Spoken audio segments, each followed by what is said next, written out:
ভারতের কলকাতায় এমপি আনার খুনের বর্ণনা বাংলাদেশের গোয়েন্দাদের দিয়েছেন অন্যতম আসামি কসাই জিহাদ হাওলাদার।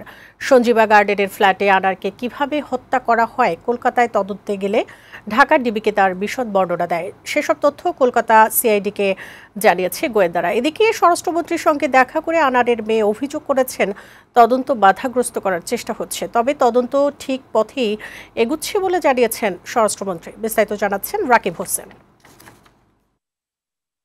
ঝিনাইদহের এমপি আনারুল আজিম আনার হত্যার একটি ছবি প্রকাশিত হয়েছে। সেই ছবির বর্ণনা ঢাকার গোয়েন্দাদের কাছে দিয়েছিল ভারতের কলকাতায় গ্রেপ্তার হওয়া এই মামলার এক আসামি। ছবিতে দেখা যায় আনারের অচেতন শরীর বিছানায় পড়ে আছে। গত ২৬শে মে কলকাতায় তদন্তে গিয়েছিল ঢাকার ডিবি পুলিশের একটি দল। গ্রেপ্তার জিহাদ হাওলাদারকে নিয়ে সঞ্জীবা গার্ডেনের সেই ফ্ল্যাটে যায় গোয়েন্দারা।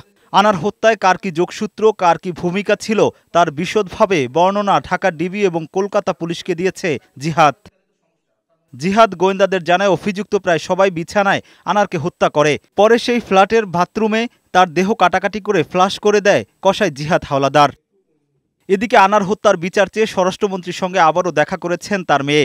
বুধবার সচিবালয়ে মন্ত্রীর দপ্তরে গিয়ে অভিযোগ করেন হত্যার তদন্ত বাধাগ্রস্ত করতে চেষ্টা করছে একটি মহল। পরে স্বরাষ্ট্রমন্ত্রী সাংবাদিকদের জানান তদন্তে কোনো চাপ নেই। আমার বাবার এই হত্যাকাণ্ডের সঠিক বিচারটা যেন আমরা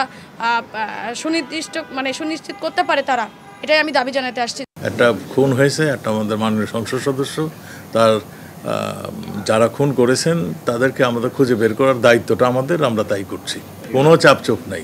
এই মামলায় দেশে আওয়ামী লীগের ঝিনাইদহের ২ নেতাসহ ৫ জন এবং কলকাতায় ২ জন গ্রেপ্তার হয়েছে। রাকিব হোসেন, বৈশাখী সংবাদ, ঢাকা।